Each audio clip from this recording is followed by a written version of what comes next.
Hey everyone, this is Peter Holdman and welcome to another 4 Edit Friday. Today we're going to be taking a look at this picture I took of a blacksmith working out at a place called Old World, Wisconsin that has a bunch of period type stuff like this. Today I'm going to do the one color edit and then pretty much play around with some techniques for black and white. So I think for our color, there's not a whole lot I'm going to do with this. Throw some contrast into it. Probably bring my clarity up to... probably put a little bit more than I normally would in. Actually, I may do a little bit of a S-curve here to beef up that contrast even a little bit more. Drop some of the detail in the shadows and really highlight what he's working on.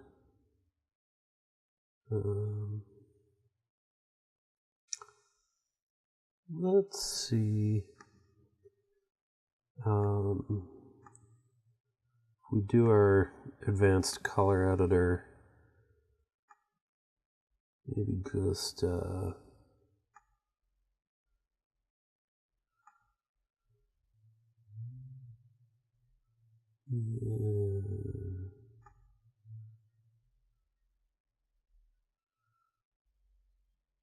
picking up a little too much of him, but maybe we can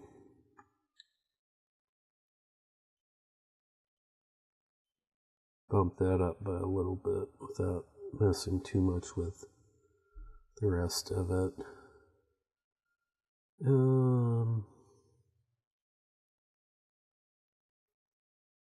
Could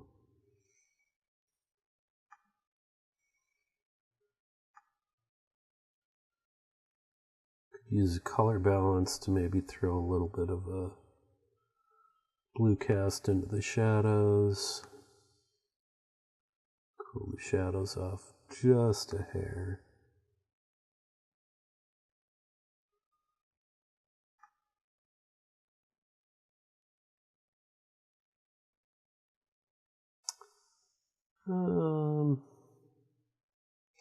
Yeah, I think that works for a basic color edit. Let's see what we can do with some black and white. So, some of this I'll actually do before we convert it sometimes. Color balance is actually pretty good here, so I don't think we need to mess with that. With black and white, I generally do want to get a color balance set before we do the black and white conversion. Just because, especially if we're adjusting these, it definitely affects the having a proper color balance definitely affects the outcome. So with this, I'm going to go in and do we'll use this to brighten up the end of the piece he's working on there a little bit more.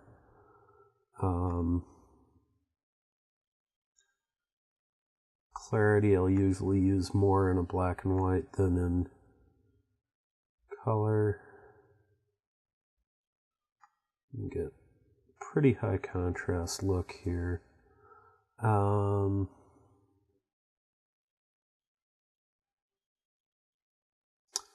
Not going to do any highlight or shadow recovery. I think I like what we've got. Clarity looks good. We'll bring some sharpening into it. I think that looks pretty good. I'm going to do a little bit different one on this and do a little bit more I don't want to say a flatter image, but maybe bring out some more of the detail in the shadows, and still going to use this to highlight the end of that glowing. Use some yellow to balance because the red's brought up this leather and some parts of his hand, so bringing the yellow down is balancing that out. It doesn't seem to be affecting the tip of the bar he's working on.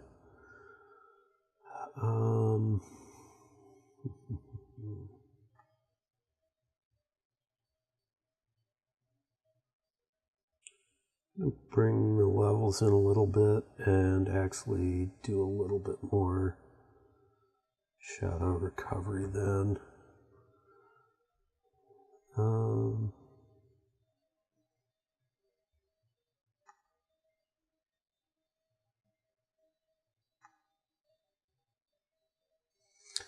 So with the shadow recovery, I can bring up more in this area, but still get some of the blacks still good and rich. So here's our first kind of dark. This one's a brighter, a little less contrast, a little less bite to it, but still kind of nice black and white conversion. This one I think we're going to grab let me just grab all of my adjustments off of here. Apply those to my last one.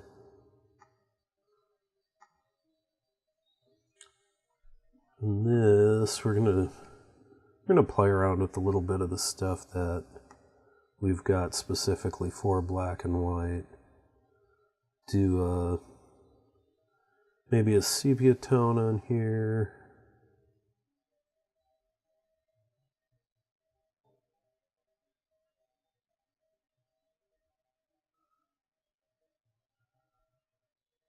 Normally I don't do a lot with presets. These colors, though, tend to be one of the things that presets are pretty good on.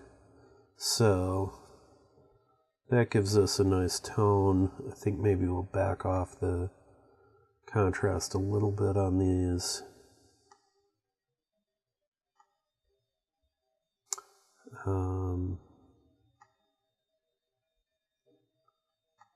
Let's play around a little bit with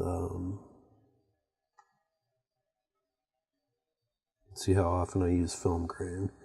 So Capture One's got a really nice film grain engine in it that I don't use very much because personally I don't really like adding noise to an image. And we can go to basically wreck the image level grain on this. Generally speaking, don't do that. Grain should be, if you use it just a little bit to kind of finish an image off.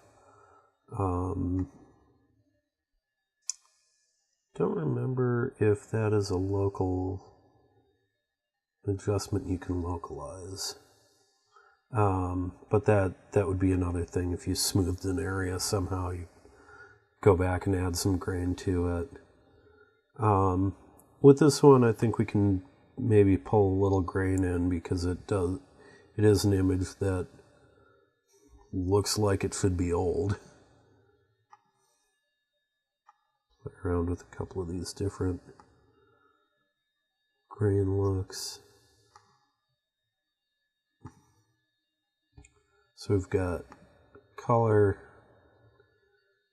high contrast black and white, a little brighter, lower contrast black and white, then our toning and film grain.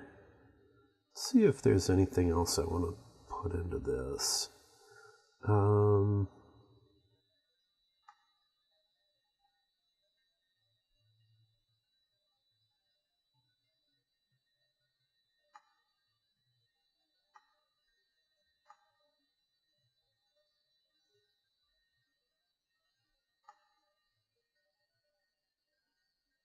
Yeah, I think I kind of like that. Brighten it up a little bit, but not as much as our third edit. Gives us some nice nice toning to it. So here are all our edits together. See if there's anything that I see that I don't really like. Maybe we'll throw a little bit of clarity into this one. One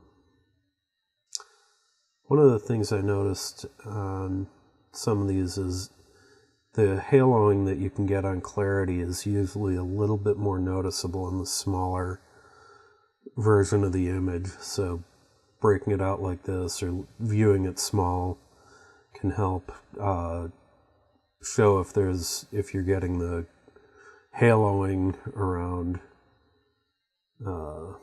stuff. I'm working on the wrong image here. Let's see if I can force the issue to. It's not as visible here in the motel picture I did last week. It definitely was more noticeable in the sky and kind of stronger than what I realized when I was doing the edits when I did the final exports. So here are 4 images, color, high contrast, lower contrast, and toned. What's your favorite? Leave a comment. Let me know how you do it differently. If you like these videos, please take a moment to comment on it, like it, maybe subscribe to my channel. If you want to work on Capture One, you can go over to phase1.com, download a demo copy of it.